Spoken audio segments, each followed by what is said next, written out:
got something special tonight. It's something that's going to be awesome, and we had it scheduled last week, so I've been waiting 2 weeks for this. But my main man, Tip Top, Timmy Johnson, get up here, brother. Come on, get up here.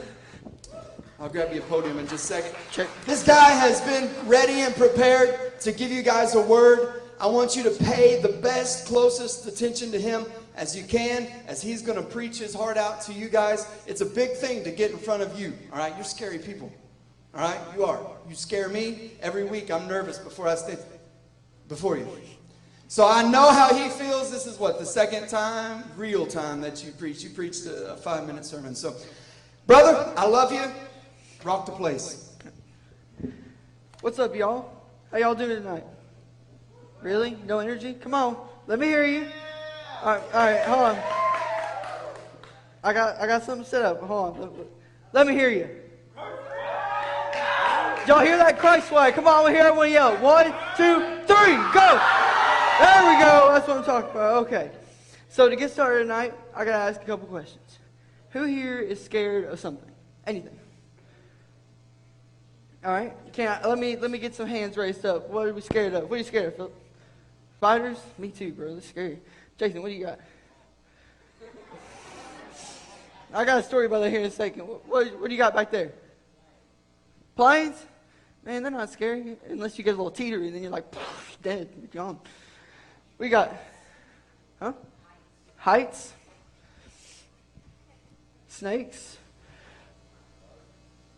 Darts? Dark, okay. Davey, do I need to get you a nightlight? Okay, I'll get you one. Anyways, one of my biggest fears, like Jason said, is my mom. Y'all understand? Have anyone in here met my mom? Y'all, she seems sweet, right? She is a scary person. Y'all don't understand. I'll be in my room, I'll be playing some video games, and I hear Timothy Michael Johnson. I'm like, what'd I do? What's going on? And then I start hearing footsteps. I have counted the footsteps it takes from my mom's room to my room at each end of the house, and I just start counting. I'm like, oh, she's getting closer. What do I do? Where do I hide? Do I get in my closet? Where do I go? I don't know. It's scary. Y'all don't understand. Anyways, so on top of all of that, if you see, I'm talking about fear, and I'm going to be talking about some of our fears that we might have as Christians. One of the first fears we might have is the fear of change. Change can be a good or a bad thing. It depends on how you change and what you change for. Let's say we have like a meter, like I should have one up there, like that. And on one side we have the good kids, the church kids, the kids at our school that go to church. And on one side we have the other kids, the druggies, the alcoholics, all the bad side of the school. And let's say we're the needle that's right in the middle. Well, that one's not. That person's been bad. I don't know what's going on with them. Anyways, and we're the needle right in the middle.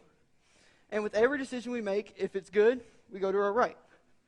If it's bad, then we go back over here. And so let's say, for an example, we make a bunch of bad decisions. Let's say we start drinking. We start doing drugs. And now we're just over here and we start making friends with these people over here and we get comfortable. We don't know what to do with ourselves. We're over here, we're just having a good time. You know, we look over there and make fun of those kids, but then one of them comes up and talks to us and says, hey, what's up, man? And you're like, what? What are you doing? Why are you talking to me? I'm just a nobody. I'm over here doing drugs and drinking and doing all this other stuff. You're a good kid. Go back over to your side. And then he invites us to church. And we're like, I don't know. I don't think so. Maybe I'll get you next time. And he's like, okay, whatever. So he goes back over there, but it gets us thinking, and we're like, maybe he's right. Maybe I should go to church, but I don't think I'm going to. But I will. I'll stop doing drugs. I get to move back one space. And then he comes back over and talks to us, and he's like, you sure you don't want to go to church? It's a lot of fun. You know, he might have a guest speaker, maybe a youth that's speaking, maybe, preaching the word just a little bit. Anyway. And so then we're like, no, maybe next week. And so we're like, yeah, I'll go next week, but I don't think I can go and still be drinking like I do. So we stop drinking. And then we start going to church with this kid, and we start getting a little bit more into God, and we're thinking, this is fun, this is cool. I think my other friends would like this. But then we start worrying about all the things like we get scared because we're out of our comfort zone because we got comfortable over there and we don't know what to do. We're like, what should we do? We don't know how to handle the situation because we think, if I give my life to Christ and God and devote myself to Him, what if I lose my friends over here? But if I go back over here, then I lose all the friends that I've made over here. So we're stuck in the struggle that we keep on trying to fight with the urge that God has inside of us to do what's right and do what we're supposed to do in life. And we think, how am I supposed to handle this? Now, in these fears, how many of you take friends along with you to maybe like a scary movie or to go do something? You have to have like a security blanket, maybe a little pillow, maybe a little teddy bear. Not me. I don't know what y'all are talking about. Anyways, so why would you go off doing something that you're scared of for Christ alone? Walk back over here, grab a friend, and take him back over there with you. Bring him to church. How many people of you were not here last week? Man, y'all lucky I didn't preach. Y'all would have missed this. Anyway, so those of y'all who came, who normally come, and then those of y'all who brought someone new, thank you. Because I feel like the reason I didn't preach last week was because someone here tonight was supposed to hear what God is trying to give me to say to y'all. So just keep that in mind. So if something in this hits you, just know that you're one of those people that God needed to hear this. So anyways, why would we be so selfish to do stuff by ourselves if we're scared? You know, my friend Jason, we both have the same fear. We're afraid of our mom. So maybe we get together and plot a plan to make our mom scared of us. Find out their fears. Get together. That's not a bad idea, Ryan. Don't judge me. No. Or maybe Philip can get a bunch of spiders together in a box and then have him and his friends just go out and stomp them. What spiders? Anyway. So, just remember that next time you go to do something that you're scared of. The second fear I want to talk about is the fear of stepping out in faith. This is a big one for me. How many of you were here the first time I preached? Okay, y'all don't understand. Ryan said this earlier. I think he read my sermon because he read it word for word. And it said, y'all are a scary, scary group to preach in front of. Like, all y'all eyes beating down on me. Y'all just don't understand. Like, I'm up here, my legs are shaking. I don't know if y'all can tell. I'm scared of my mind. But I remember the time when God told me, I have words that you need to speak. I need you to do this for me. And I was like, whoa, bro, listen, I love you and everything, but I don't think I can do this. I'm not ready for this. Not happening. And I was overcome with this just enormous fear that I wasn't good enough or I would mess up. And I just felt like everything that I had done before, it just came back and just like grabbed me and just started trying to pull me back and try to make me worse so I'd think even less of myself so I wouldn't do this. It actually took me a couple weeks to get that courage to walk up to Ryan and even ask him if I could be up here and talk in front of y'all. And I'm glad he gave me the opportunity because now I love it. It's great to be up here. I feel like I'm doing what God is telling me to do. But how many of you are overcome with this fear of you're not good enough or you're going to mess up whenever God tells you to do something? Any of y'all? One hand? Yeah, see? Don't be afraid to show your fear. Ain't nothing to be scared about. But in those moments, we start trying to fight against God. And how many of y'all know that you can't fight God?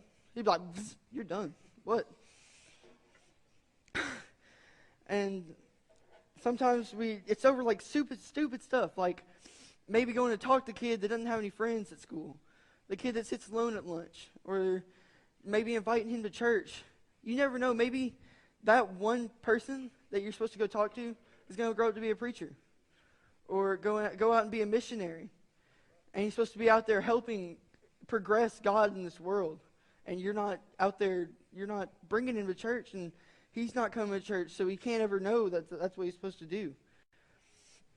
And we're always afraid, like, if I go talk to him, what if people start making fun of me for the same reason they make fun of him? What if they start pushing me around? What if they start bullying me? And all I got to say is, if I'm getting bullied at school for doing what God has told me to do, I'm okay with that. I'm perfectly fine with that. Because when I'm up in heaven, partying with my friend J-Dog and God, I don't even going to be worried about that. I'm going to be like, look, I get to party it up, walk on the streets of gold, you know. So gold that's so pure, that's clear. Did y'all know that? That's crazy. That's some crazy stuff. So it's like, and then if we're scared of these little things, what if God asks us to do something big? Like become a missionary or become a preacher? If we can't overcome these little fears, what makes us think we can overcome the big ones? You always got to walk those small little mountains before you can make it to the top of the big one. And it says that in Philippians 4:13, it says, "For I can do everything through Christ who gives me strength." So if you're scared, just pray and be like, yo, God, I need this power and the strength to be able to do what you are wanting me to do. To be able to have the words to speak into this person's life that you need spoken. How many of y'all have watched the Bible series? Any of it? Have y'all seen the scene where Moses does like splits the Red Sea? You know what I'm talking about? It's crazy. Like I looked at that and I was like, did that really happen? Like, what?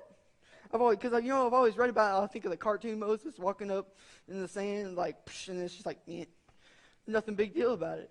And then you see it come back in after all the Israelites have made it across and their waves crash down on the Egyptian army. But in that moment when God's standing there and they're calling him a fool because they came out here with him, and there's the Egyptian army running at him on one side, and he's in the Red Sea on the other, and he's thinking, what do? I don't know how to handle this. I'm having people call me a fool. They're threatening me. They're going to beat me up. God, I'm going to get beat up right here in the middle of the thing. They're going to throw me in the river with them. And then he prays, and God tells him that if he throws the staff down in the water, that it'll just split wide open. And in that moment, he probably thought, God, you crazy. Man, how am I supposed to do that? There's no way that all that water is just going to go and me be able to walk through there. But it happened. And if God can do something like that, then what makes you think that God can't help you go talk to somebody? Or God can't help you stand up in front of everybody and preach like I am? Or God can't help you go across seas to build houses for people and build churches and do these great things for them? And it blows my mind that we try to fight him about it. That we try to push against him for him when he tells us to do these things. It's hard for me to even get words to think about what goes in our heads, what's in our heads to make us think that. But with all these fears, like, why is it that we have these fears? Why is it we have the fear of change? Or why is it we have the fear of stepping out in faith? Who here is afraid of being like stuck? Like it's claustrophobic, I can't get stuck anywhere, can't get like lost. Okay, well, I wasn't as bad for a while until I broke my left arm while I was riding a four-wheeler. And I tried to drift it like an idiot. And it was one of those side-by-side four-wheelers. Like, it's right there. And you see that top bar that's on it? The very top one? Well, when it started to flip over on me, I accidentally stuck my hand. I didn't think about it. I stuck my arm out in instinct, and it just sucked it right underneath that roll cage, and the bar landed on it. And my dad was riding on a dirt bike, and he had taken off over this hill. And so I'm laying there by myself, screaming bloody murder with a bar on top of me. I can only see about that much of my hand sticking straight up in the air. I tried to move my fingers, and I couldn't do anything with my arm. So I'm sitting there freaking out. I prayed, and I'm like, if no one comes back, I'm going to die here. Those were the exact thought that went through my head. And luckily, my dad came back, and he flipped it off of me, and he got me to the hospital. By the way, doctors at the Conway Hospital, they're good about doing surgery. But if you come in there with an ATV injury, they're going to call you stupid. He straight called me stupid. He is like, why were you driving a four-wheeler? I was like, I don't know, it's fun. He goes, well, that's why you broke your arm. And I was like, well, thanks. Didn't know that, sorry. And it's just like, when I was trapped in that moment, it terrified me that I didn't have anywhere to go. I was stuck underneath this just monstrous machine that I didn't know. I couldn't lift it up with one hand. It had been different. But my arm's broken. It was bent in a U, and I didn't know what to do. And so with that fear of change and the fear of stepping out, we make ourselves stuck sometimes in any fear that we have as Christians. We get scared and we get stuck in where we're comfortable, or we're stuck in that moment where we should go talk to this person but we don't know what to do, or we're stuck in the moment of worship that if we actually break through like we're supposed to, that we can do so much. And the way I want to describe it is like we're like a giant bonfire that like has been lit, and then they started throwing more stuff on it, but it starts to like drizzle some rain, and we're getting put out. How many of you were here whenever we went for like a straight month without Ryan being able to preach? Like we were just filled with the Holy Spirit. Every time we came, we knew that we were about to get a major blessing. Because that's when we were burning so bright in this dark world. Can everyone agree that this world is dark? It's a dark, dark place. And so with that fire we were burning, we were bringing more people in that we've ever had. That's why we have a group as big as we do now. And like it just blows my mind that after all that, we shrink back down and we're just little embers underneath the fire that keep on trying to spark up. And I feel it every time I come in here that we get to that point where we can just break and just have this giant burst of energy and just do marvelous things with what we do. But then we just put ourselves back out. We go down. I don't know if it's fear or if it's just something that's going on, but just give everything to God, and you don't have to worry about those things anymore. You don't have to worry about if your best friend's mad at you, because if you're supposed to be friends with that person, God will make it so much better. God will fix that relationship. Or if your mom and dad are mad at you, or if you're doing bad in school, or if you're doing or anything that could be going wrong in your life, when you come in this place and you surrender all to God, He can fix it. He can make everything better. So don't have a sense of fear when you come in here. It says that Luke 12:32, it says, "So don't be afraid, little flock, for it gives your Father great happiness to give you the kingdom." So we shouldn't have these, okay, I'm just going to move on to my point because I'm going to get off topic. But underneath your chairs, I have laid out paper and pens. Right now, I want all of you to write down your biggest fear as a Christian.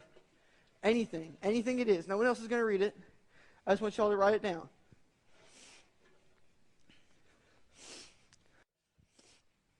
All right, has everyone got it written down? Look, I'll tell y'all mine. It's the fear of being stuck.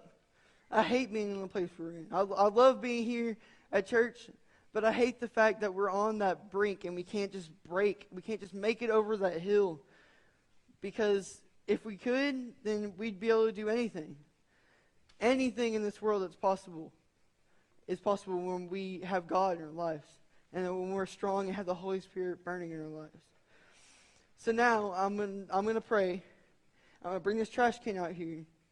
And whenever I get done praying, I want all of y'all to bring it up and just tear this fear just to pieces. And I'm gonna set it down, and y'all just throw it out, throw it away. All right? Everyone, bow your heads, please. Lord, tonight we come to you, and we have these fears in our lives, and we have these things holding us back. And I just want y'all to realize that. I just want them to realize, and for me to realize that with these fears, we're not doing what you told us to. We're not getting to that point in life that you want us to be. Lord, we could have people in here that should be preachers, or people in here that should be missionaries, or people in here that could be out there just you could be using them to bless people, bless millions, thousands, everybody in this world, if that's what you want to do with them. But if they're afraid and they're stuck and they can't go any further, then they're not doing what you need them to do. Lord, I love you and I praise you. And tonight we bring these fears to you and we rid them so that you can take them and hang them on a cross just like you did with our sins, and take them as far away as you can so that we never have to worry about them again. In your name I pray, you're a great, awesome God. Amen. All right.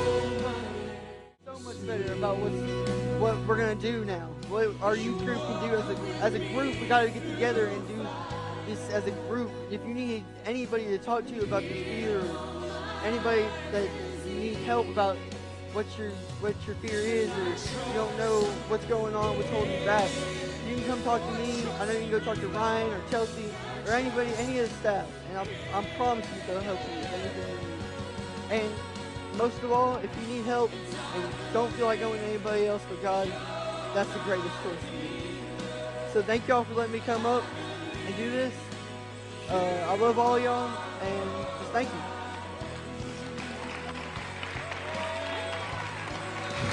Give them a hand.